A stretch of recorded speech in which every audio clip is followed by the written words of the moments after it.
Kaum muslimin rahimakumullah. Amaliyah wasilah dengan Nur Muhammad.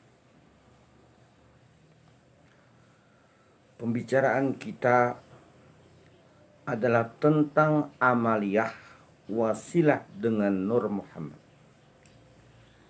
Kitab rujukan kita adalah Muhdaratun Aminah, artinya simpanan berharga, yang dikarang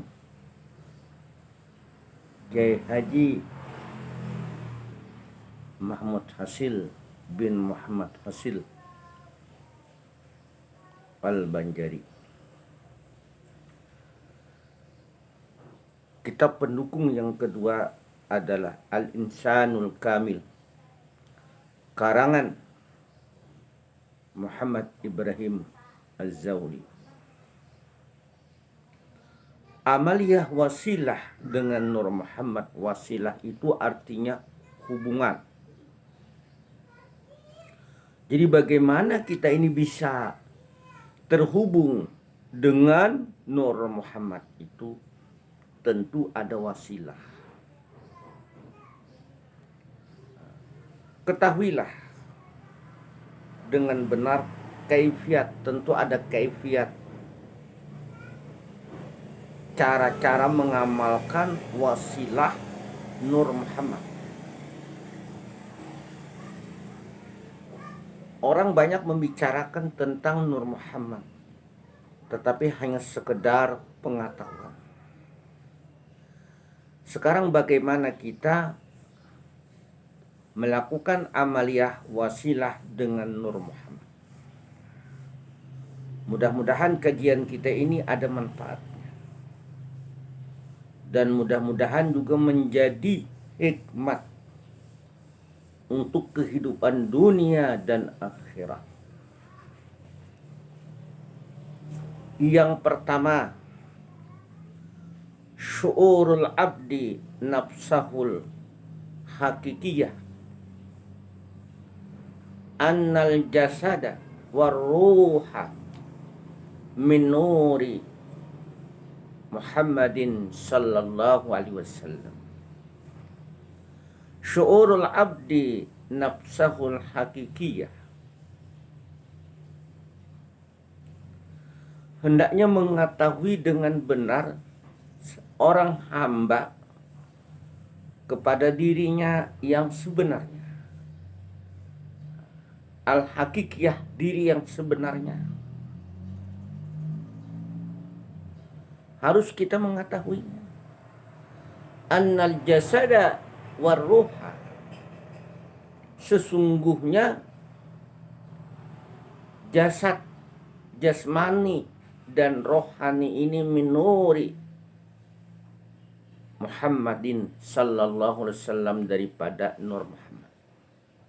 Jadi kita hendaklah menisbahkan, yakin bahkan merasakan bahwa jasmani dan rohani kita ini adalah Nur Muhammad. Jadi kalau kita melakukan amaliyah, berarti yang melakukan amaliyah itu juga Nur Muhammad. Tetapi kalau kita diam pun bahwa jasmani dan rohani kita ini adalah Nur Muhammad. Begitulah pada saat kita melatih musyahadah pandangan kita, apa yang kita lihat adalah Nur Muhammad. Karena alam semesta ini beserta isinya itu tercipta dari Nur Muhammad. Sebelum Allah menciptakan langit dan bumi beserta isinya, itu yang pertama kali Allah ciptakan adalah Nur Muhammad. Alam semesta ini tidak ada, yang ada hanya Nur Muhammad. Maka Nur Muhammad lah yang paling dekat, paling parak lawan Allah subhanahu wa ta'ala. Kada ada lagi selain Nur Muhammad. Namun kita hendak parak dengan Allah, maka hendaklah kita umpat Nur Muhammad. Cara amaliyah. Bagaimana cara amaliyah? Keimanan, keyakinan serta perasaan kita bahwa diri adalah Nur Muhammad. Jadi bagaimana keimanan? Ada keimanan, keyakinan, harus mantap keimanan, keyakinan serta perasaan kita ini bahwa diri kita adalah Nur Muhammad. Sebagaimana sabda Nabi Muhammad sallallahu alaihi wasallam, "Ana minallah wal mu'minuna minni." Aku daripada nur zat Allah, wal mu'minuna minni, dan orang mukmin dari nurku, kata Rasulullah. Hal ini juga didukung dengan firman Allah dalam hadis qudsi, khalaqaka min nuri wa khalaqtul khalqa min nurika. Khalaqaka min nuri wa khalaqtul khalqa min nurika. Aku jadikan engkau wahai Muhammad daripada nurku, wa khalaqtul khalqa min nurika, dan aku jadikan makhluk ini daripada nur engkau juga, Nur Muhammad maksudnya. Ini cara yang pertama untuk amaliyah kita. Yang kedua, amaliyah kita untuk kita ini bisa dawam di Nur Muhammad, berkekalan di Nur Muhammad. Kita bisa melakukan amaliyah, bukan hanya sekedar pengetahuan, tetapi amaliyah kita. Keyakinan dan perasaan kita ini bahkan menisbahkan sudah diri kita ini adalah Nur Muhammad. Kedua, kasratur riyadhah. Ini banyak latihan. Banyak riyadhah, latihan. Memperbanyak latihan. Maksudnya atau membiasakan diri dengan menggerakkan badan.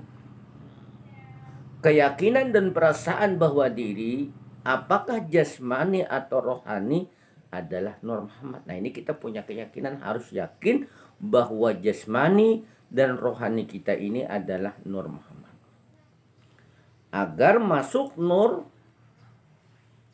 Muhammad itu dan menyelinap ke sekalian jasmani dan rohani, maka itulah yang kita harapkan dalam rangka kita melakukan amaliyah wasilah dengan Nur Muhammad.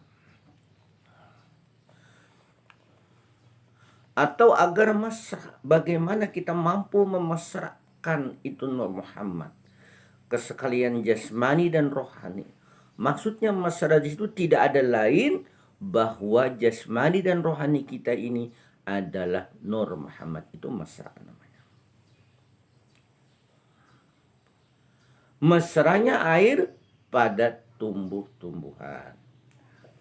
Yang ketiga amaliyah yang kita lakukan, kasratul istighraq li zuhuril akhar.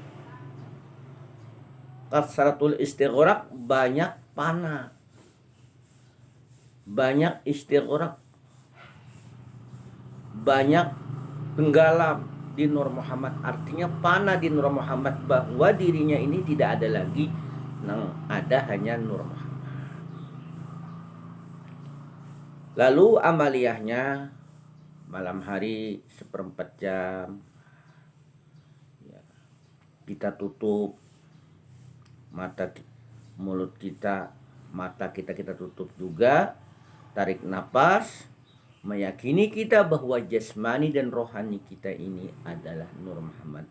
Kita berdiam saja, tidak bicara. Makanya tadi mulut kita tutup, mata juga kita tutup. Ini di dalam kamar mengasingkan diri. Ini yang namanya istighraq. Ini latihan. Nah, usahakan setiap malam. Untuk apa banyak istighraq ini? Li zuhuril athar. Li zuhuril athar. Ini agar nampak akibatnya itu pada diri jasmani dan rohani kita ini.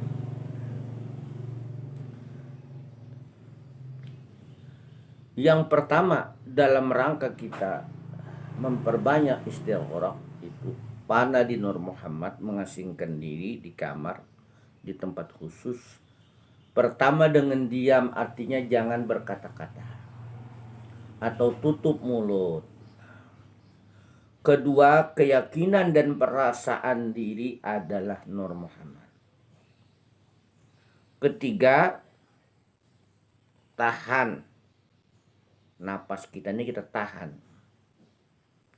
Apabila kita mampu, insya Allah ya akan bertemu dengan kebenaran hakikat Nur Muhammad. Keempat, pana pada Nur Muhammad itu la yakunul abdu illa nurahu.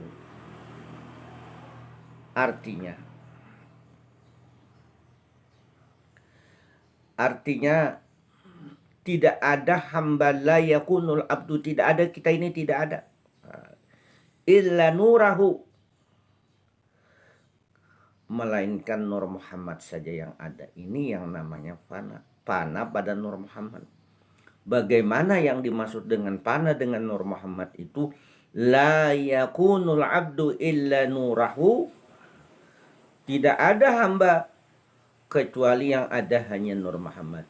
Jasmani dan rohani kita ini tidak ada lagi, yang ada hanya Nur Muhammad. Yang kelima, ini yang kelima yang kita lakukan. Bitahqiqi wa tamkini. Jadi tahqiq wa tamkin. Tahqiq itu dengan benar-benar bahwa dirinya ini, jasmani dan rohaninya ini adalah Nur Muhammad. Wa tamkin, dan perasaan serta tetap istiqamah. Tamkin itu istiqamah, selalu continue, terus menerus. Selalu continue berusaha tahqiq, meyakini sebenar-benarnya dirinya ini, jasmani atau rohaninya ini adalah Nur Muhammad, dan tamkin ini istiqamah. Artinya dia meyakini bahwa jasmani dan rohaninya itu dari kepala ini sampai kaki, ya, sampai ujung kaki, lahir dan batin adalah Nur Muhammad. Ini amaliyah. Yang keenam, memperbanyak salawat kepada Nabi Muhammad. Maka hendaklah kita memperbanyak salawat. Ini dalam rangka amaliyah di Nur Muhammad. Tentu ada manfaat. Apa manfaat kalau kita melakukan amaliyah di Nur Muhammad itu? Amaliyah di Nur Muhammad itu amaliyah wasilah dengan Nur Muhammad. Kita ini kan disuruh berwasilah. Ya ayyuhalladzina amanu, wahai orang-orang yang beriman. Wahai orang-orang yang beriman. Wabtaghu ilaihil wasilah, carilah wasilah. Nah, ini disuruh mencari wasilah. Jangan sampai kita kada berwasilah, harus berwasilah. Apa wasilah kita yang tepat? Adalah dengan Nur Muhammad. Jadi berwasilah dengan Nur Muhammad. Kalau orang berwasilah dengan Al-Quran dan Al-Hadis, nah ini. Al-Quran dan Al-Hadis berwasilah ini dengan Nur Muhammad. Nur Muhammad pun dasarnya juga adalah Al-Quran dan Al-Hadis. Karena Nur itu adalah nama Allah. Di nama Allah di alam hakikat Nur, nama Allah di alam syariat juga Nur. Nama Nabi di alam hakikat, Muhammad di alam dunia, di alam syariat juga adalah Muhammad. Kalau kita baca di dalam Asmaul Husna, Allahun Nurul Hadi, An-Nur, 99 nama Allah ada di dalamnya Nur. Maka Nur itu nama Allah. Itu asma Allah. Nama Nabi Muhammad juga di alam hakikat adalah Muhammad. Makana Muhammadun aba ahadim min rijali wa makana Muhammadun illa rasul. Nah, ini. Jadi siapa yang menamai nama Nabi di alam hakikat itu Muhammad Allah. Jadi nama Allah di alam hakikat. Nur di alam syariat juga nur. Makanya Nur Muhammad. Nur Muhammad itulah yang pertama kali Allah ciptakan. Jadi Nur Muhammad itu tidak ada jarak. Karena ada lagi jarak antara Allah dengan Nur Muhammad itu parak benar. Dunia ini belum ada lagi, maka yang ada hanya Nur Muhammad saja. Nah, setelah tercipta Nur Muhammad, baru dunia beserta isinya. Inilah Nur Muhammad. Lalu manfaat berwasilah, kalau kita berwasilah, wasilah kita Nur Muhammad. Tadi disuruh kita mencari wasilah. Berwasilah kepada Nur Muhammad sangat banyak manfaatnya. Apa manfaatnya? Yang pertama, aman dan selamat dirinya dari gangguan setan. Dan selamat dari gangguan jin Islam yang membahayakan terhadap diri dan orang lain. Karena setan, iblis dan setan, ya dia tidak bisa menyerupai Nur Muhammad. Bahkan menyerupai Nabi Muhammad tidak bisa. Maka bagaimanapun hebatnya orang itu, kata iblis, aku bisa menggoda. Kecuali orang itu sudah meyakini dirinya, jasmani dan rohaninya itu betul-betul dia meyakini bahwa dirinya itu adalah Nur Muhammad. Tidak ada lagi selain Nur Muhammad. Maka kata iblis, aku pada kawa menggoda orang nang meyakini dirinya dengan Nur Muhammad. Nah, yang kedua, mendapat berkah. Kita ingin keberkahan dalam kehidupan dan usaha serta mendapat keselamatan di akhirat. Kita ini kan ingin bahagia di dunia dan ingin bahagia di akhirat, sebagaimana doa yang kita ucapkan habis sholat. Rabbana atina fid dunya hasanah wa fil akhirati hasanah wa qina adzabannar. Ya Allah, ya Tuhan kami, Rabbana atina fid dunya hasanah, berilah kami kesejahteraan di dunia. Wa fil akhirati hasanah, dan kesejahteraan di akhirat. Wa qina adzabannar, dan peliharakanlah kami dari azab api neraka, dari siksa api neraka. Nah, itu. Maka kita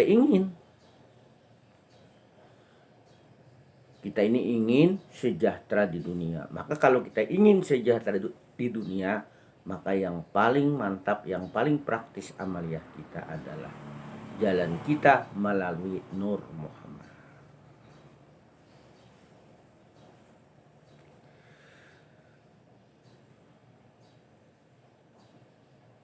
Ketiga, manfaatnya orang yang mampu berwasilah di Nur Muhammad itu selalu dalam taufik dan hidayah dari Allah.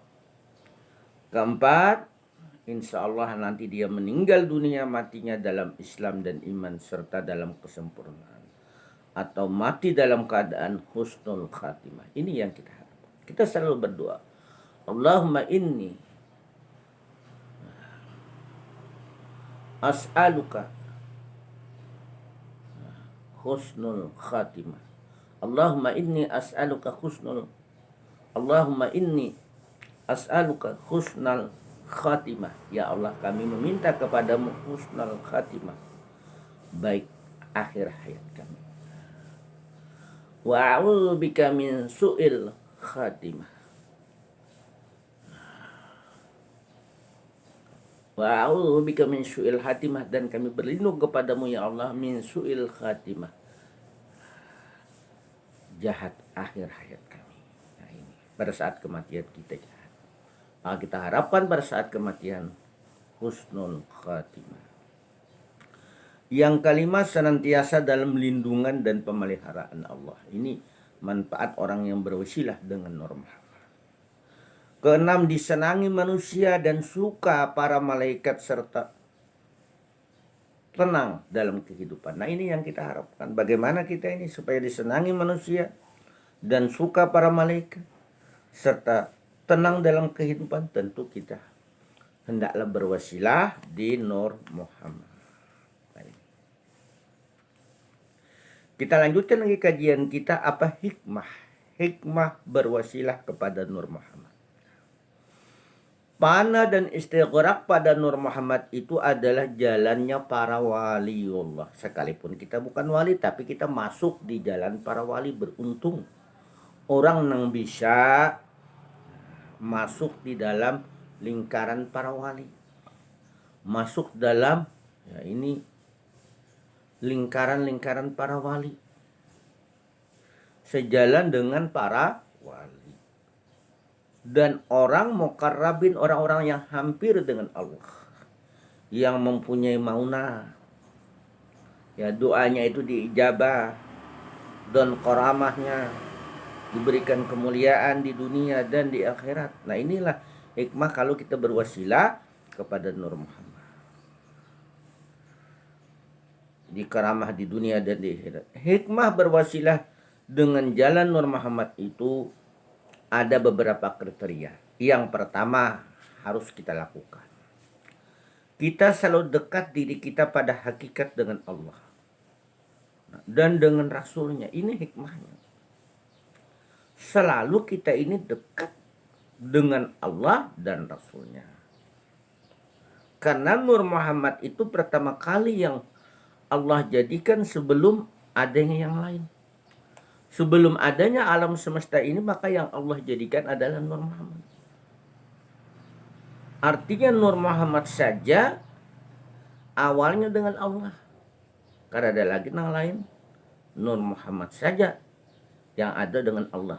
Dekat sekali, parak sekali Nur Muhammad itu. Dengan tidak terdinding sama sekali. Dan tidak ada jarak, serta lebih dekat Nur Muhammad itu dari urat mata ini dan urat leher. Makanya dalam satu ayat itu ada wa nahnu aqrabu ilaihi min hablil warid. Itu kalau tafsir sufinya, saya kata Allah, aku kata Allah, wa nahnu aqrabu ilaihi min hablil warid, aku lebih dekat dari urat leher. Maksudnya aku lebih dekat dari urat leher.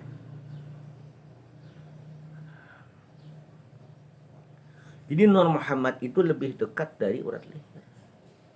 Ada yang mengatakan bahwa kekuasaan Allah lebih dekat dari urat leher. Ya ahli tafsir tentu macam-macam. Tapi tafsir ulama muhakkikin, ulama hakikat mengatakan bahwa Nur Muhammad itu lebih dekat, lebih parah dari urat leher, dari mata. Begitu. Yang kedua, Allah memandang Nur Muhammad dengan pandangan ridho dan rahmat. Jadi kayak apa kita supaya kita ini dipandang Allah dengan pandangan ridho dan rahmat di dunia dan di akhirat? Maka hendaklah kita meyakini bahwa jasmani dan rohani kita ini adalah Nur Muhammad. Yakin kita dan kita rasakan. Bahkan kita masyarakat, kada ada lagi yang lain. Makanya kata Abah Guru Sekumpul, kalau sudah masyarakat itu kada ada lagi yang lain ada Nur Muhammad. Kita pandang dengan hati bahwa yang ada hanya Nur Muhammad. Pandang dengan akal kita yang ada hanya Nur Muhammad. Kita pandang ke alam semesta ini juga yang ada hanya Nur Muhammad. Tidak ada lagi yang ada hanya Nur Muhammad. Yang ketiga yang kita lakukan, hikmahnya memperoleh sinaran kerasulan Nabi Muhammad. Nah ini tentu kita mengharapkan syafaat, pertolongan Rasulullah Sallallahu Alaihi Wasallam.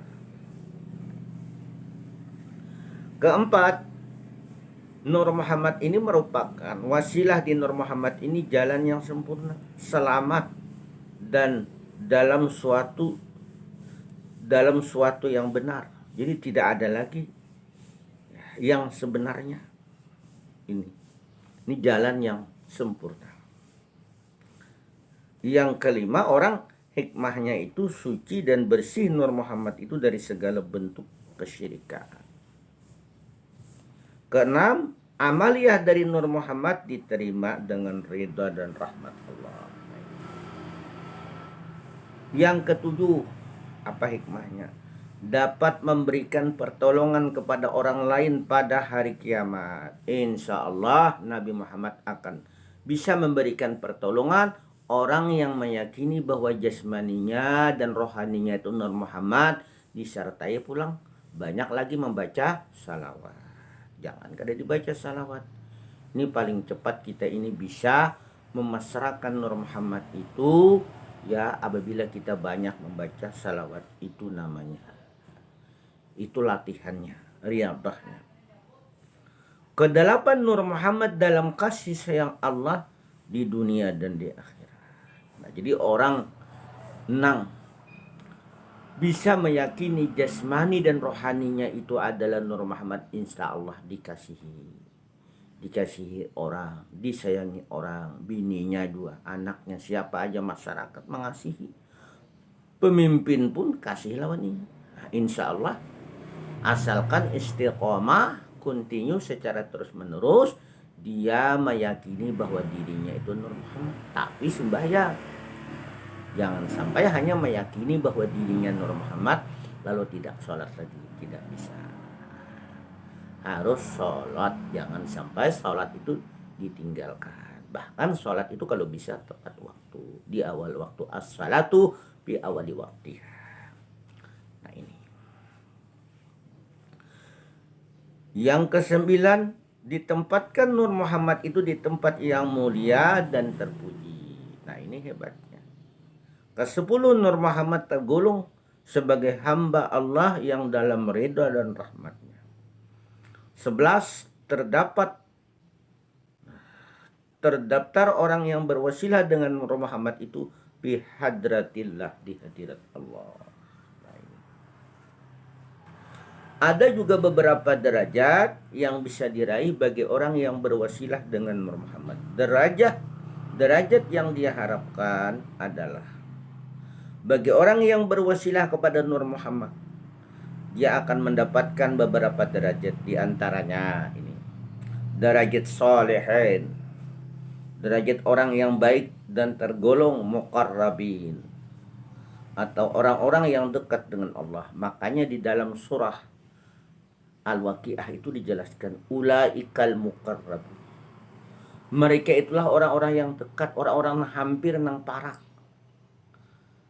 Fi jannatin na'im, mereka berada di surga yang penuh kenikmatan. Siapa orang-orang nang parak itu? Orang yang sudah mampu memasrahkan Nur Muhammad. Mampu sudah dia itu memasrahkan, dia kada lain lagi bahwa jasmani dan rohaninya itu adalah Nur Muhammad. Kedua, hampir sama derajat dan kemuliaan di sisi Allah dengan para wali. Nah ini kita menduduki sudah makam para wali, orang yang mampu istiqamah di Nur Muhammad. Istiqamah dari sekarang sampai nanti akhir hayat. Jangan berubah-ubah lagi keyakinan. Yakini bahwa jasmani dan rohaninya itu Nur Muhammad, masyarakat. Ketiga, kedudukannya dekat dengan para wali Allah, para nabi dan rasul. Itulah pembicaraan kita tentang Nur Muhammad. Insya Allah pada pertemuan selanjutnya akan kita lanjutkan kajian kita mengenal kalimat Nur Muhammad. Mohon maaf atas segala kekurangannya. Terima kasih atas segala perhatiannya. Usikum wa nafsi bitaqwallah. Assalamualaikum warahmatullahi wabarakatuh.